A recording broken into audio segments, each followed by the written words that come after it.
యొక్క నాన్నగారు తమ్ముడు చెప్పినట్టుగా ఎంతో కష్టపడి మమ్మల్ని ఎంతో బాగా చూసుకున్నాడు. చిన్నప్పటి నుంచి కూడా నన్ను కూడా ఎప్పుడు కూడా పేరు పెట్టి పిలిచింది లేదు, ఎప్పుడు మమ్మీ మమ్మీ మమ్మీ అనేవాడు. ఏ కష్టం ఏ చిన్న పని కూడా ఏమీ చెప్పలేదు, మాకు ఎంతో బాగా చూసుకున్నాడు. దేవుని నమ్మిన తర్వాత నమ్మక ముందు ఒకలాగా ఉండే నాన్న, నమ్మిన దేవుణ్ణి విశ్వసించిన తర్వాత ఆయన జీవితంలో ఎంతో మార్పు కలిగింది. ఇంకా ఎక్కువ ప్రేమగా చూసుకునేవాడు.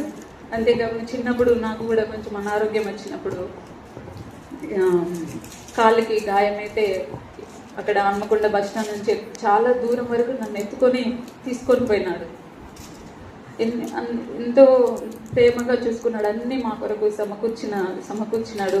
ఇంకా దేవుని నమ్మిన తర్వాత మా యొక్క వివాహ విషయంలో అయితే ఎంతో బాధ, రకరకాలుగా మేగులు అంతా వచ్చినప్పుడు ఎప్పుడు కూడా దేవుణ్ణి విడిచిపెట్టలేదు. దేవుని అందు నమ్మకం ఉంచుతూ వచ్చినాడు. ఇంకా మా కొరకు అన్నీ కూడా సమకూర్చిన తండ్రిగా ఉన్నాడు. తను ఎంతో మా కొరకు త్యాగం చేసినాడు. తను చేయని పని అంటూ ఏమీ లేదు.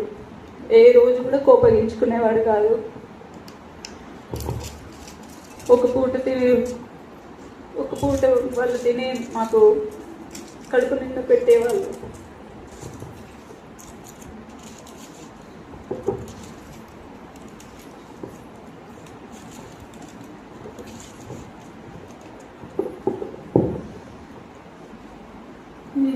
మాట్లాడి చెప్పలేకపోతున్నాను. తను చూసుకున్న విధానం బట్టి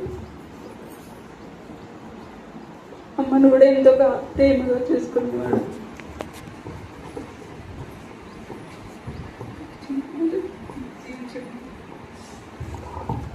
చెప్తా